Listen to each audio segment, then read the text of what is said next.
IET ICAPS movements from the very beginning, and we're happy that she's going to share her knowledge with us today. Peggy? Oh, hi, Bevan. Thank you. So as Bevan said, I'm Peggy Heinrich. Couple of things I wanted to say before I launch in. One is that one thing I like about webinars is the fact that you can't see me. So I look lovely today, but you can't see. But my slideshow probably looks better than me. My second is that I really miss adult education. This is a field that is where I find my roots and where I have most of my job experience prior to my current position, but I'm a little more removed from it now, and I miss you all. So this is actually a fun opportunity for me. That I may be preaching to the choir with some of what you see today, and some of this might not be new information to many of you, but it'll either validate what you already know, or maybe you'll pick up something or other along the way that's new. And finally, they have entrusted me with this role in the webinar called co-organizer, which means that if anything should go wrong, technologically speaking, I will be at others to help fix it for me. That being said, so I was asked to come and talk about, Bevan actually served on my dissertation committee, so she asked me to come. Well, I'm going to give a couple of additional caveats. One is that I'm going to be speaking about IET in general, not necessarily always the ICAPS model in all cases. I think it's all pretty well the same, but I guess what I want to say is I'm not wearing the hat of the ICCB in terms of the policy lens on if there are some differences between anything I say and that, then I know that Amy and Bevan will step in and correct me later. They are welcome to do so. And that also, as I go through this, please know I'm not plagiarizing from numerous people across the country, but I thought that if I actually riddled this with citations, it would be very busy. So there's a dissertation sitting behind all of this that has proper citations throughout. So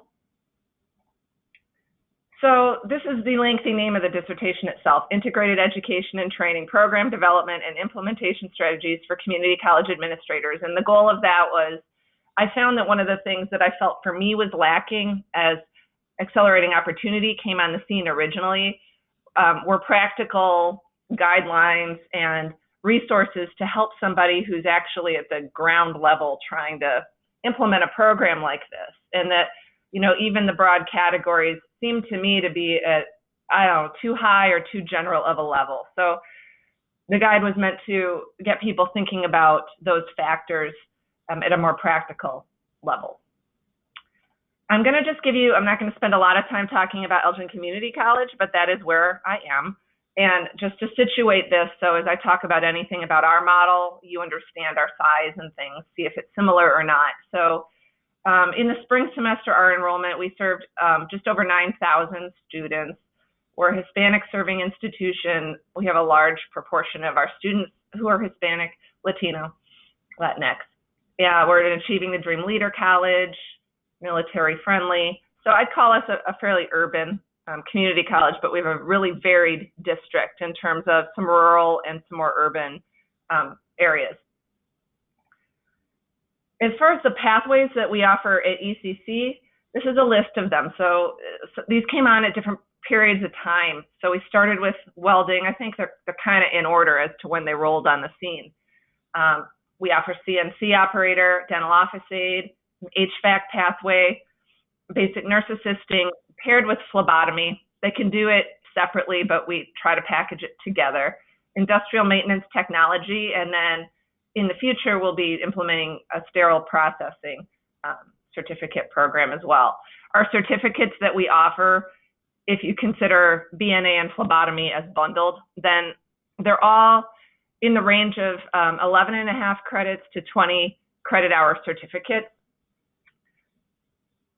Going on.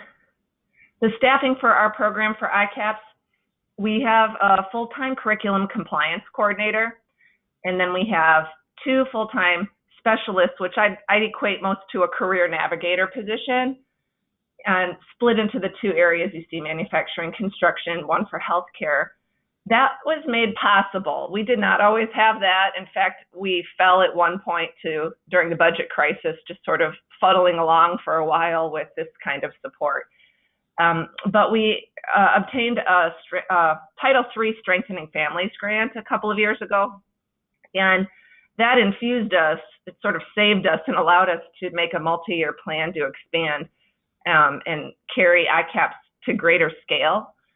So that here we include now some students that are, many students who are also outside of the adult education boundaries. So I think that makes our program a little different than in many of the colleges.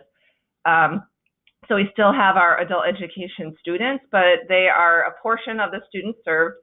I know many institutions have some students in ICAPS who don't really meet the guidelines for adult ed, but I'd say we have more of them now because of this grant. We're not funding the model through adult education funds.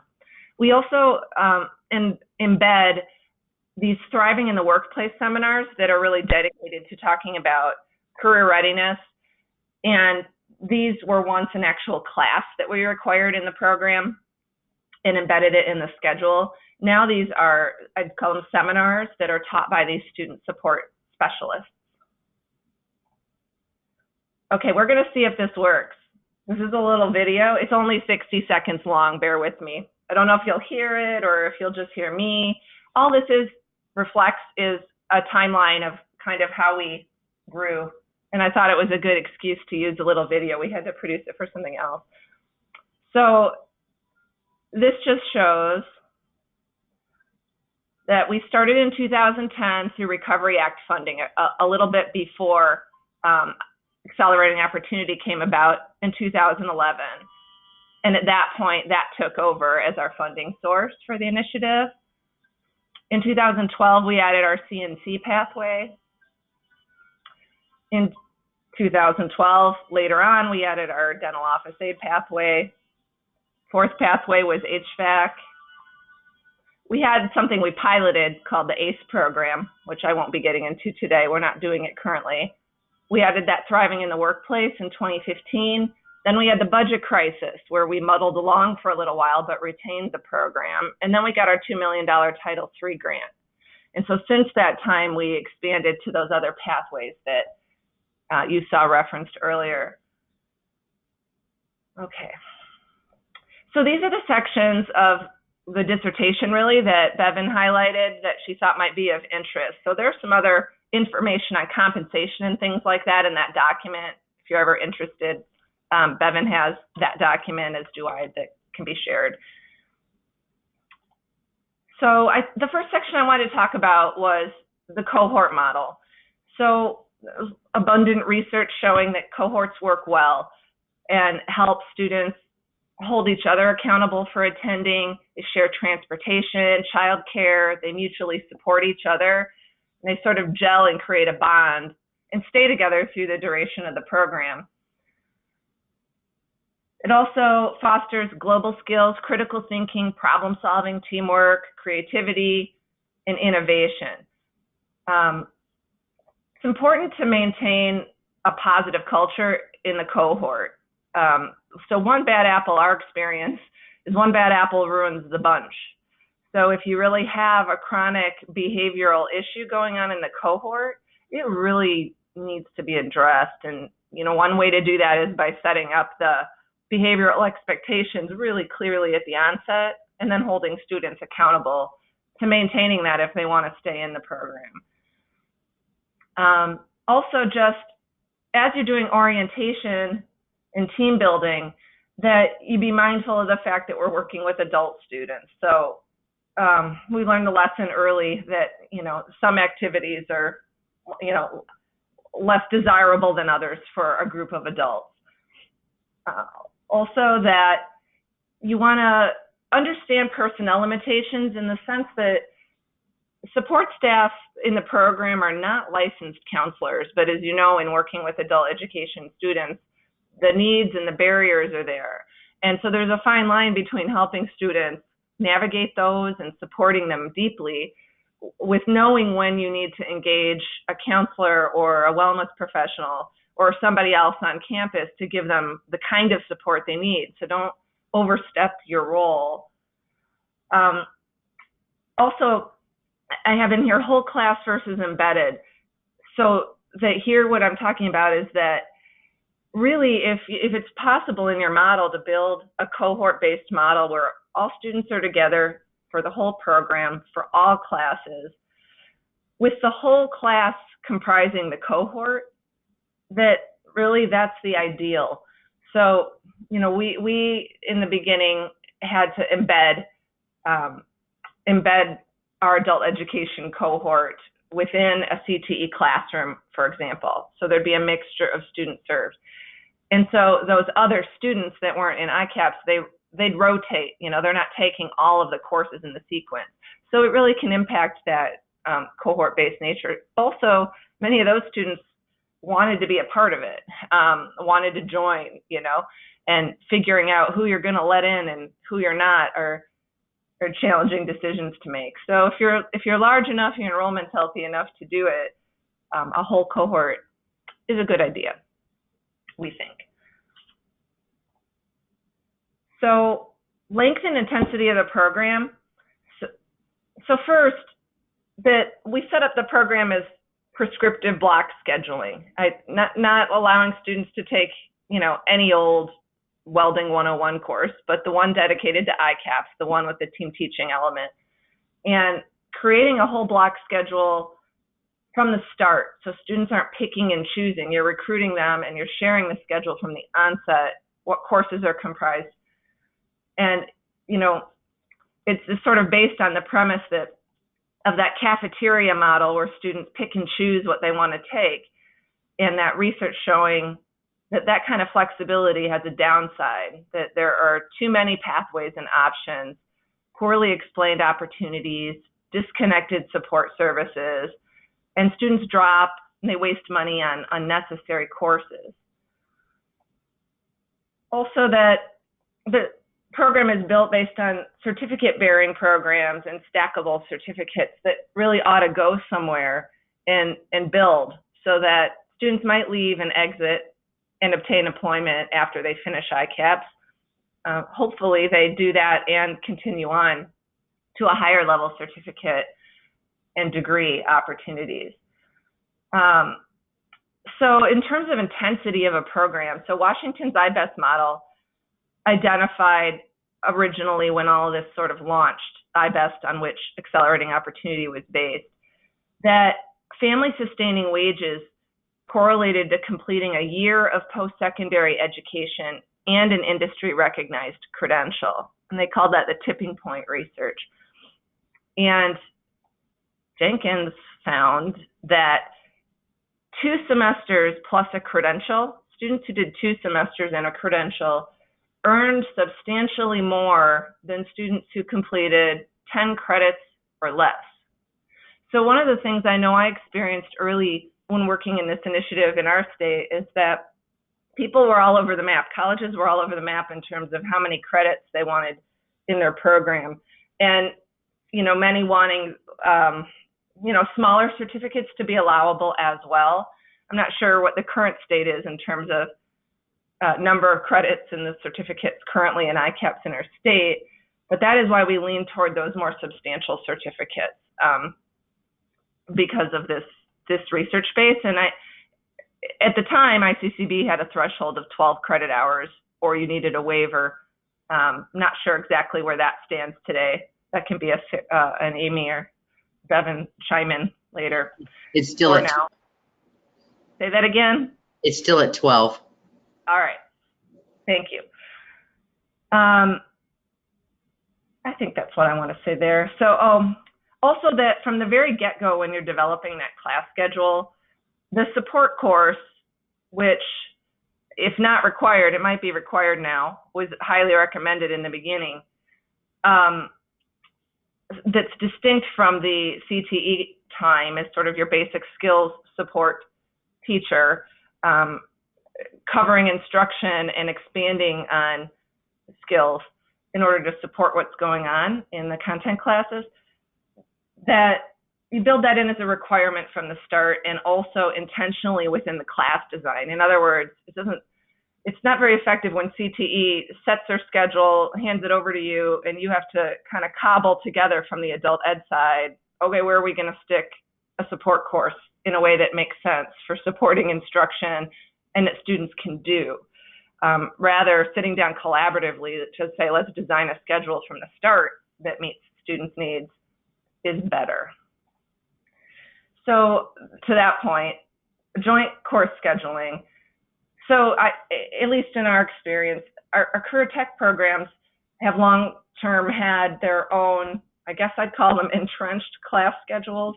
So there are times of the day when our courses are offered that sometimes haven't changed over time, or sometimes weren't really combined together to maximize your opportunity to get students through in a year, if that makes sense. There might be a class in the morning, one late in the afternoon that might interfere with a afternoon shift or something for work. And that when you actually sit down and say, what would it take for a student to complete the certificate in a year in a way that makes the best use of their time, and you design from that perspective, it brings to light a lot of things that have maybe occurred over time in terms of schedules that have migrated to accommodate faculty availability and things like that. So at the same time, when you develop that course schedule, I think one of the things faculty could be resistant to from the get-go, if you're trying to achieve buy-in across the institution, you have to be aware that faculty might not welcome with open arms a schedule that's going to be modified that also may not be preferable for them. So I think helping to get their buy-in on the why and kind of working collaboratively versus handing over the fact that you've solved it and you have the answer and here's what the schedule looks like would go a long way. So to do that, I think the more information you have is better.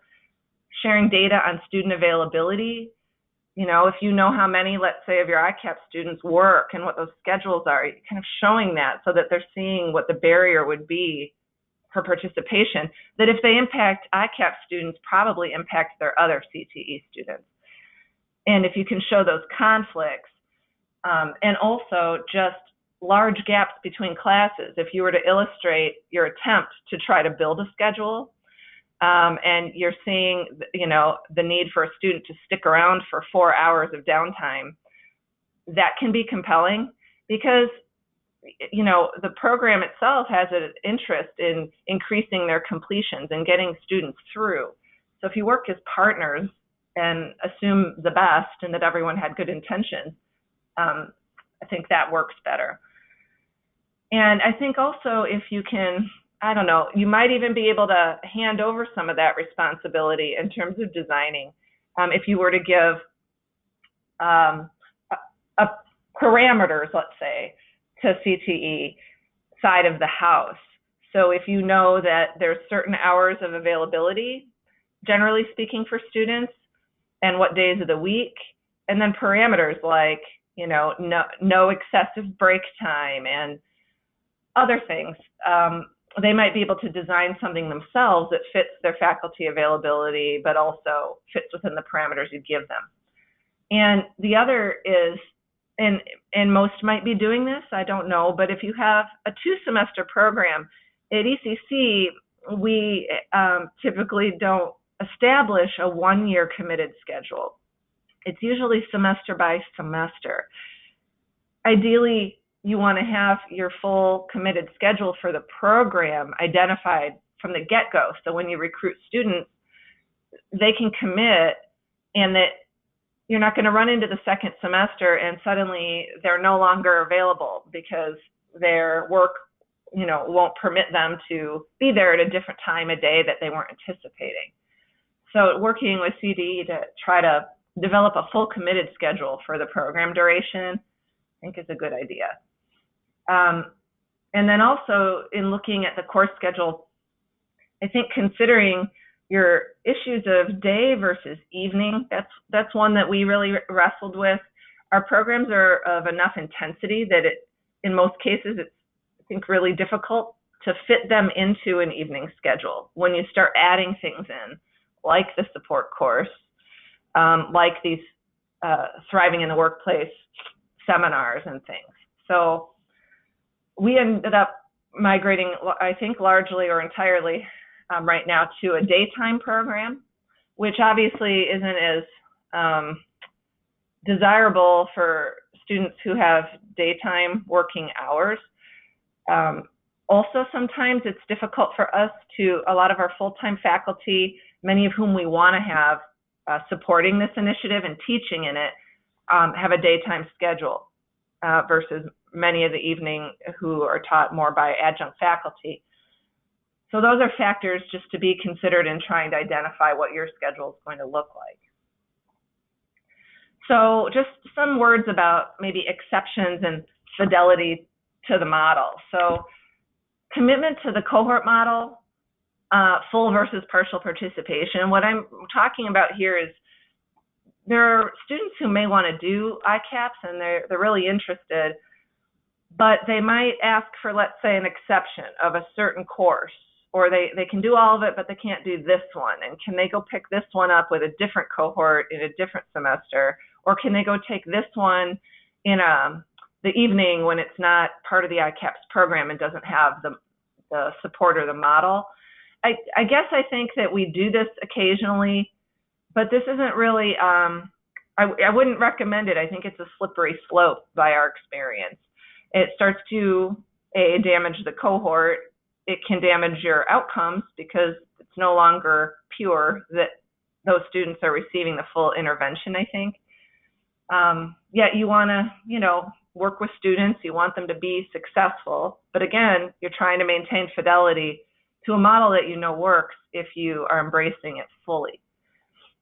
Also, the career navigator. I think we came to the conclusion this is one of the single most important contributors to student success. If everything else had to go, having this dedicated person to work with students makes a key difference to their persistence and completion. It can streamline enrollment, financial aid, scholarship application, other processes our students are often unfamiliar with how to navigate. If that's impossible because of budget, and I know in the crisis time that was the truth for many, then working in the college to see if there's an advisor that could perhaps be dedicated to the IET students and that therefore have a single point of contact, and that person becomes a little more experienced and sensitive in working with our population, that might be another way to go.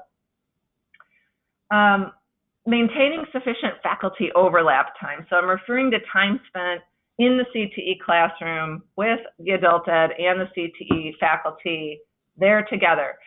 So our experience led us, in the beginning we didn't do this, but learned that first semester out with a new adult education faculty member, we try to have them do 100% overlap time in the content classes. I know some colleges that have done it by paying for a semester of auditing before the teacher ever teaches ICAPS. We didn't really do it that way. You kind of had to learn as you go. We didn't really have the planning time to plan a year ahead or a semester ahead always in that way. So having them in there all of the time, though, I think allows for more effective instruction. But I think it's also very difficult for an instructor who's never taught the content and maybe new to it to support it if they're only there for part of it. Even if it's a hands-on skill, understanding all of that context, we've had teachers who become pretty good welders and things like that because of their time spent in the lab environment too. And then high quality support course faculty.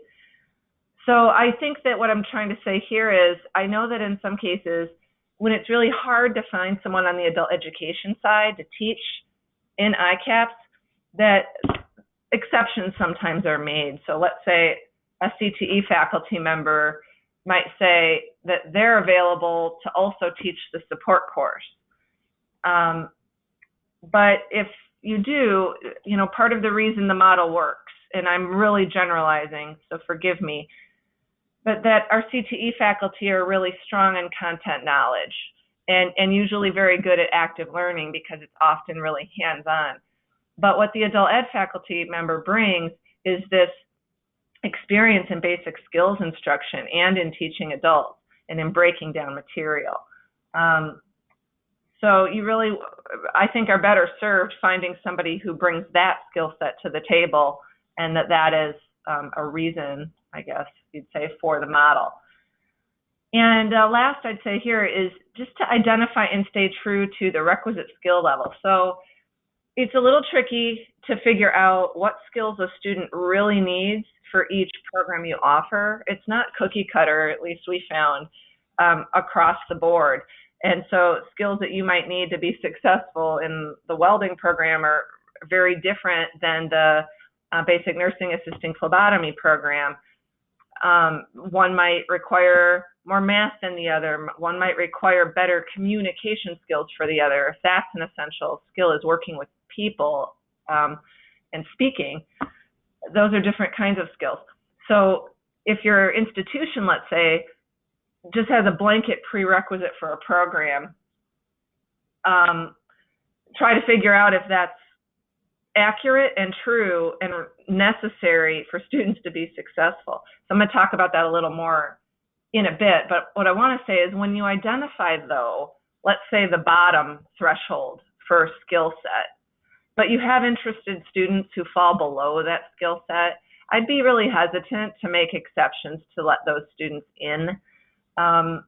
It's not going to serve them well in terms of their own likelihood for success, and it'll be hard also for your adult ed teacher to differentiate instruction for a student in that situation.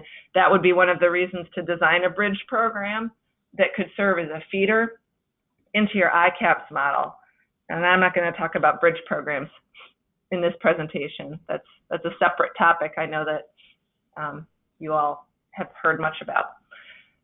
So now I'm going to talk a little bit about securing financial assistance. So, this depends on how your program's structured. Some programs have really, I know of one, I think it was Lakeland, I'm not sure, that had, at least at one point, free tuition for their program. And some who've been able to waive a good portion of it, or they've been able to find other funding sources to cover tuition. In our program, we generally, aside from, at one point, we had a 3 credit hour tuition waiver in this initiative, and you'd get that in your second semester. So if you stuck around, you'd get it. That ended up going away during the budget crisis. So students generally have to pay straight out tuition like any other college student at ECC. So I guess tips would be just using your career navigator or others on campus to simplify and streamline and demystify the process for financial aid, as our students aren't very familiar with how to do it. And that career navigator being one of the essential components of that individualized sort of one-stop assistance, so students don't have to go navigating the entire college to figure out how to do this. FAFSA application assistance for Pell and loan counseling are important, and it doesn't have to be your career navigator who does that. They can be the glue and the liaison to get your student meeting with, let's say, someone in your financial area who might work with students on setting up a budget or on counseling them. We do loan counseling here to try to minimize what students will take out. They may be eligible for a lot of money, but it's unwise to get saddled with debt. Pell and ability to benefit. So unless something's changed, and someone can correct me, our students without their high school equivalency to qualify for Pell, and it was a portion of Pell actually at the time, must pass an approved test or successfully complete 6 hours toward their certificate or degree, so that the aid might not be available, let's say, till their second semester or after they've accomplished 6 credit hours.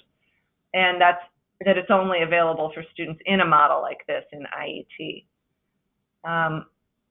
but that you might need to have help on campus to even help navigate that process as well. Scholarships and private grants, you want to help students apply for everything they can. Your foundation might have some great things available. Or another tip is helping students apply for Title I funding that can pay for tuition and other materials and transportation and things.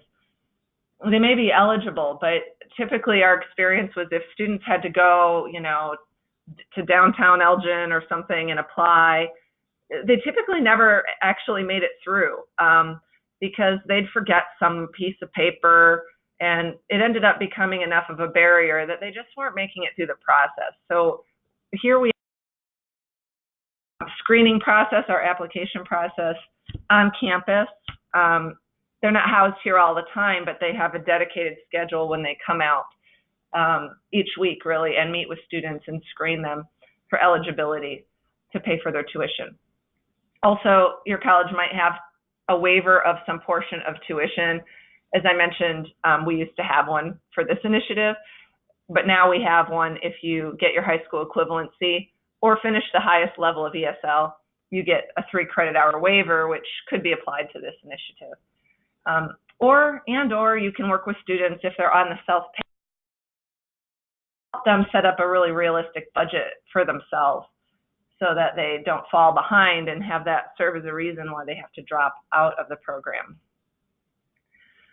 Partnering with outside organizations, we talk about that all the time, I know, in every context, but to make sure to engage with other areas of the college as well when you reach out to employers.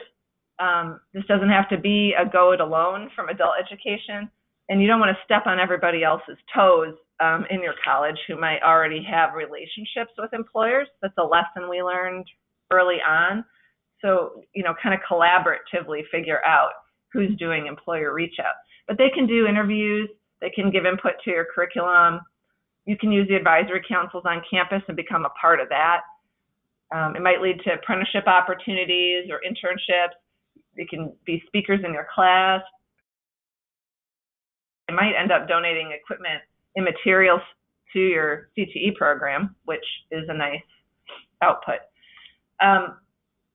So also some institutions who really colleges that didn't perhaps have the means to pay for all of this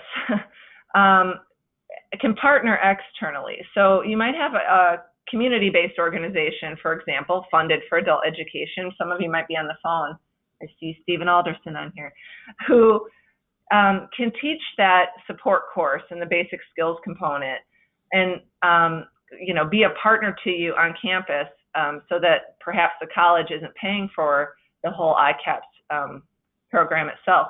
Or you might find a local agency that has a certain grant, let's say, for youth, We Owe Youth or something, that would take care of recruiting a cohort that's eligible for your program so that it takes away some of the responsibility of that, and they might even be able to provide some of the support services like case management and all that individualized assistance if you don't have a career navigator. So you can get creative and see what you can find if money's tight.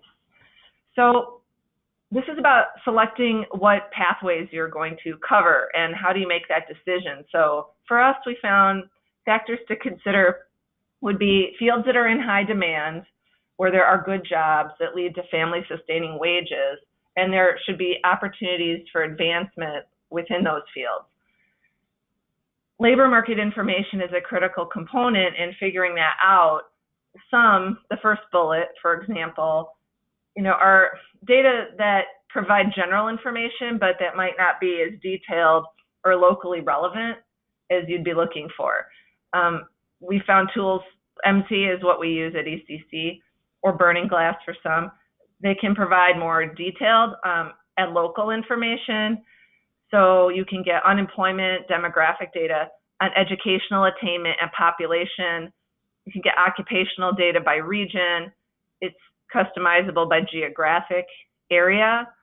And you can even get into things like specific qualifications and skills, certifications employers are seeking in their job postings, and wage rate information. development boards, because they're tasked with this kind of work. They often already have lots of data on local employment demand. So they should be an active partner, and you might not need to reinvent the wheel as you're trying to identify programs to focus on. Peggy, can I insert something here? Yeah. It now has to also be in their local workforce plan. And so that as they're choosing a program of study, it actually has to be in that local workforce plan. And if it's not, then they have to get them to change the plan. Great. Well, that's great.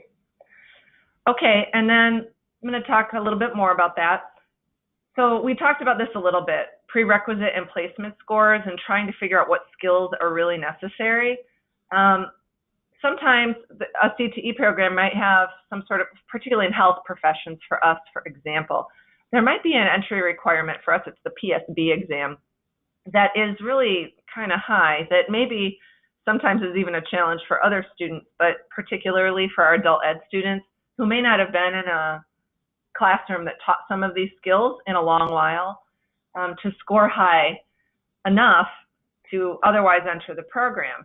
The whole premise of ICAPS is that you can take students who might be a little below that traditional cut, but that when you're giving this enhanced support to those students, the data is showing that they're very successful, in our experience, outperform their counterparts.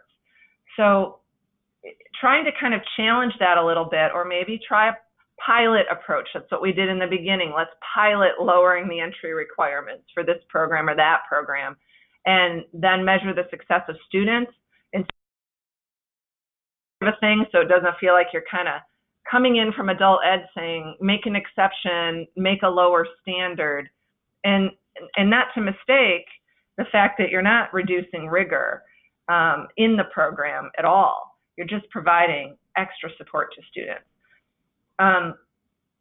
So in our experience, we were able, in some cases, to modify entry requirements for the program, but or an exception for a student, that sort of thing as well.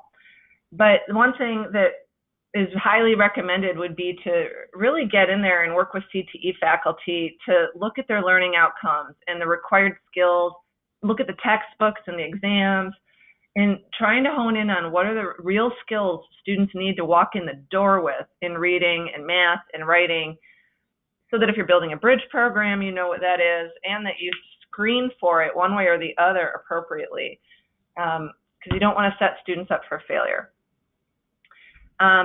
Also, to what degree are students interested in jobs in that program area?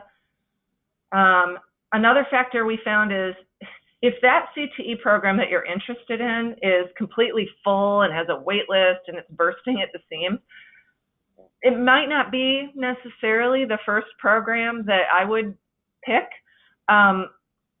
It might be, but it might not be, because, you know, a program that is high quality where there are jobs in the area, but it's suffering a bit in the area of enrollment, is going to be pretty incentivized to want to be a good partner in an ICAPS model, as you're bringing in enrollment, and enrollment that's robust, not just one-shot courses, you know, but enrollment in multiple courses is something to think about. And then where do you have CTE faculty who are interested and enthusiastic? You don't want to pick something where you think, oh, there's labor market demand and there's jobs and this is all great, and then you get over there and you find that you've got like a grumpy goat CTE faculty member who doesn't really want anything to do with working with adult ed students. Hopefully that changes over time as you demonstrate success and everybody jumps on board, but I wouldn't start there personally. Okay, selecting your team teachers. These are just things to think about. We talked about earlier what adult ed faculty kind of bring to the table, skilled at breaking down information into chunks and incorporating active learning, contextualizing basic skills, tapping into prior knowledge, applying adult learner theory. And CTE faculty often bring some of that too, but as we talked about earlier, that great with content area knowledge. Over time, you know, they kind of complement one another and learn from each other, and it ends up changing instruction on both sides of the fence, I think. Another would just be, as I said earlier, target the willing. Don't come after somebody to participate in this program who doesn't want to be a part of it. You want faculty who are innovative and collaborative, committed to working with underprepared students, equity, and that are flexible in terms of things like the scheduling aspect that we talked about before. And then look for faculty champions, somebody who is going to be willing to, let's say, be a presenter and speak to the success of the program. And they're going to be out there saying good and positive things and spreading the word, because I think that when you're trying to expand this model to additional pathways and things, you need these champions. You don't want to be the talking head administrator saying how great it all is. You need people who buy in college-wide to share that and get others on board. And then when you're choosing your team teachers also, we found that it's a good idea to develop a job description, really, to help faculty who are interested in this, in being the support teacher, the ICAPS adult ed teacher, understand the job and the expectations and what the role really is. They might also need to be in that classroom for many hours of overlap time in career tech, and that schedule might look very different than it does when you're traditionally adjuncting or teaching adult ed courses. The hours may be really varied. It might be hard for those teachers who are juggling multiple adjuncting positions. One of the things that I would try to avoid is, sometimes you find somebody you really want to have teach it, but they might not be available for all of the CTE class times, so that they might want to have an exception, like I can't be in this class, I can't support this one. Try to avoid those kinds of exceptions so that you're not shortchanging students on support for any of the classes, and that you just maintain fidelity to the model. Also, that when you're hiring those faculty, if this is a one-year program, you need their commitment for 1 year. So knowing that from the beginning when you're hiring is a good thing. It can be difficult to find. We tapped out our internal faculty after a while to teach in ICAPS, and ended up doing a posting and then interviewing and hiring people from the outside specifically to teach in this initiative, which sometimes can help you be more successful in finding someone who has that kind of availability. The other is, be mindful of what skills you need for the pathway you're hiring for. So, for example, if you're putting an ESL teacher into an ICAPS model where math is a heavy emphasis, they need to know that for sure, and you might be better served in that case with somebody who has more of a math background. So just be thinking about what matches with the skill set. Also, that they really need to be a good communicator. Bringing ego into the classroom isn't a good thing. Even if the adult ed faculty member has this great experience in terms of basic skills instruction, they're not being put in the CTE classroom to observe and judge the CTE faculty member and to point out to them all the errors of their ways in terms of how they teach. It's not going to make you any friends, and it could lead to with your faculty pair. If they can be understanding of their role in providing that enhanced support, and they can build trust over time, there becomes a more natural mechanism to give that kind of feedback.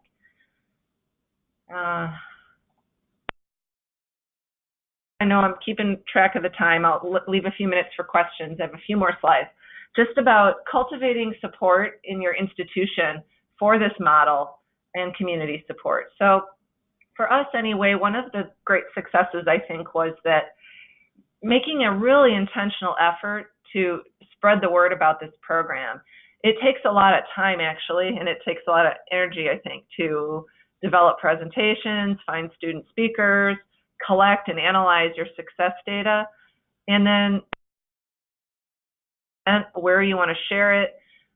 I really can't say enough about how important it is to share the story of this initiative all over the place, because, for example, here, I think getting our board of trustees, let's say, excited about the outcomes and excited to be a part of it and proud to be a part of it leads to better support institutionally down the line. And include student speakers, bring them along if you're presenting at a conference, if you can, or elsewhere or internally, so that it's not as dry. It does have that personal story. It's better than just using pictures and quotes when you can. Invite legislators to your campus to hear about the program, meet students. That can go a long way. And then invest some time in developing a really high quality presentation when you're sharing your story, kind of a blend of storytelling and that qualitative side that includes a mixture of people from your ICAPS team. You don't always want it to be the adult ed lead, who's presenting on everything. And, sharing what the purpose of the model is, the why of the program, and then the design. Outcome data I'm going to talk about a little bit because I think that's critical, and I'm not sure if that's a strength we all bring from adult ed, or do we have time or resources often to do it.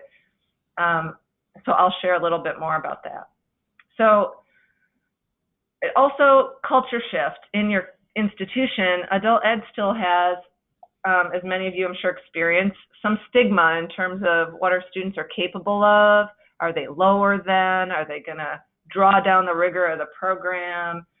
You might have it housed at an off-campus or somewhere else, or the students might not have access to the same resources in some institutions. So you have that you're kind of working against.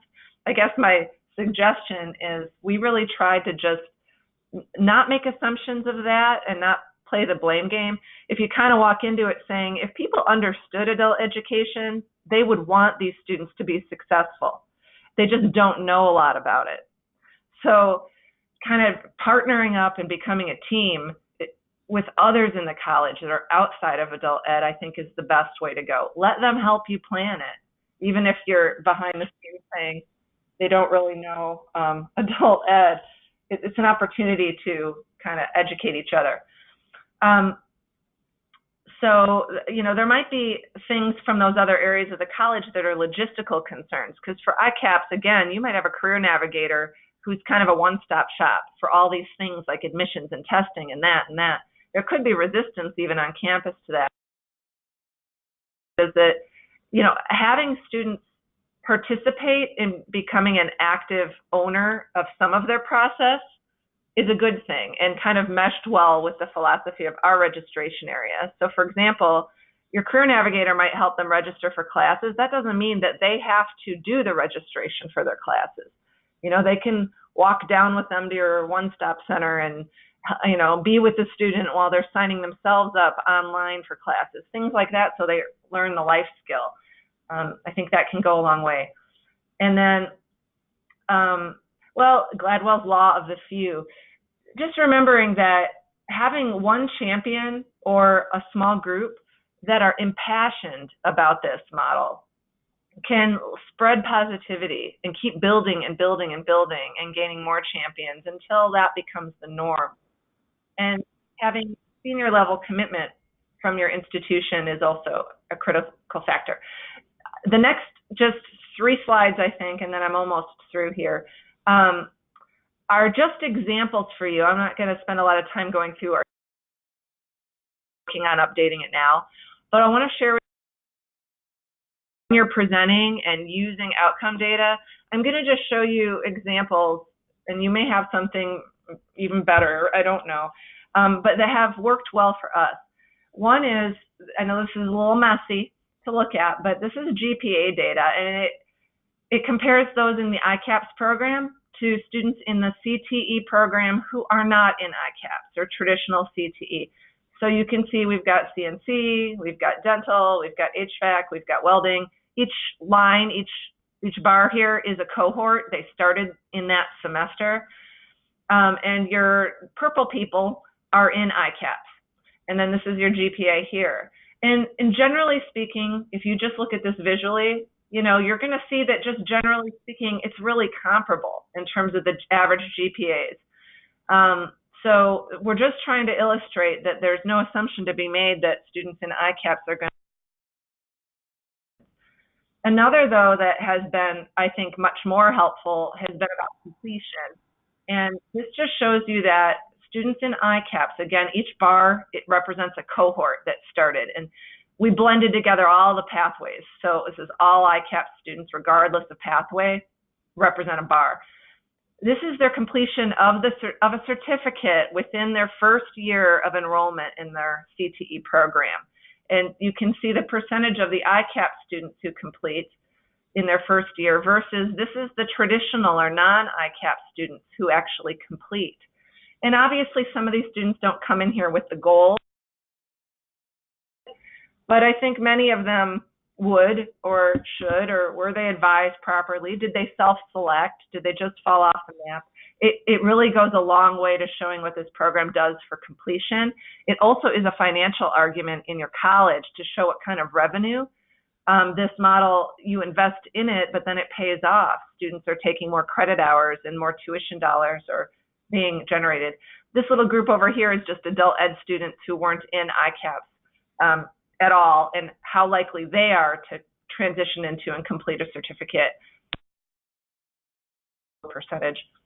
And then the last one I wanted to highlight is this is the percent of students who earn an additional after completion of the ICAPS program or of their initial certificate in the traditional setting. So again, this is the purple bar are ICAPS students. So look how much more likely they are than traditional students to go on with ICAPS. It's high. It's higher for sure. And that's also a compelling argument for institutional support. Okay, and then lastly, I'm just saying a couple of words about braided funding. These are just examples of funding sources for ECC that have funded this initiative in the years it's been with us. This is a kind of a constant effort, is trying to find a way to fund it and support it. It's expensive. For us right now, we have the blessing of our Title III grant. And without it, we wouldn't have as robust a program, nor would we be running as many pathways as we are at the same time. These are just some tips on braided funding, and then I'll go to questions. So centralizing fundraising is good. It doesn't need to be your adult.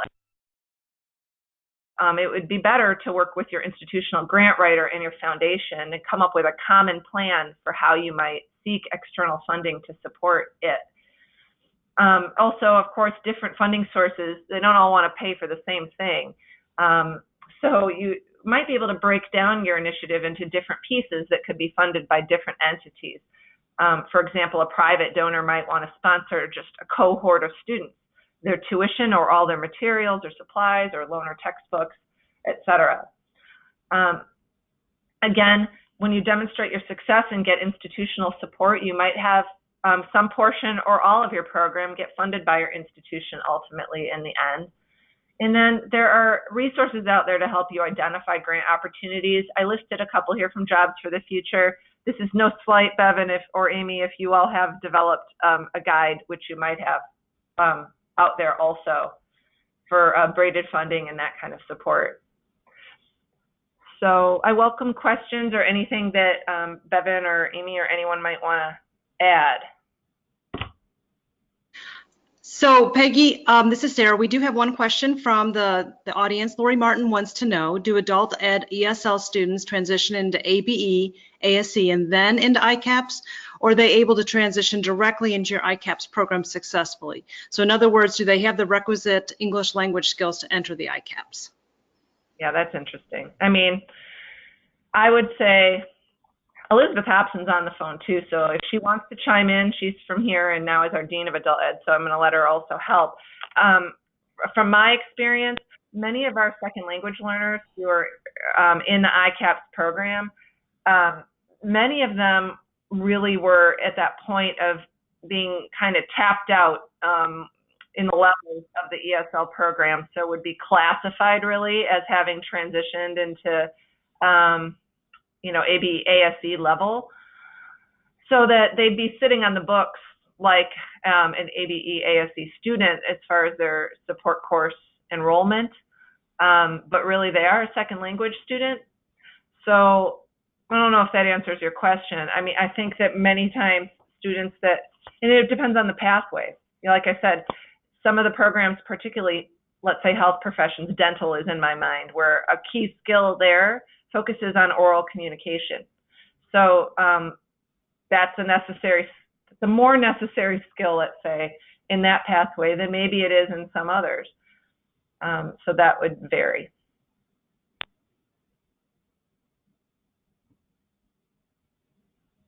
Anything else?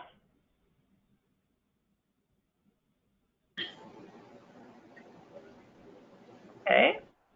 So yes, another question is, of your tech courses run via CTE and or ADED VOC or for credit? Are they classified as ABE, ASE, or VOC? I'm guessing they're asking in like in DAISY, are we considering that as a vocational program? We don't.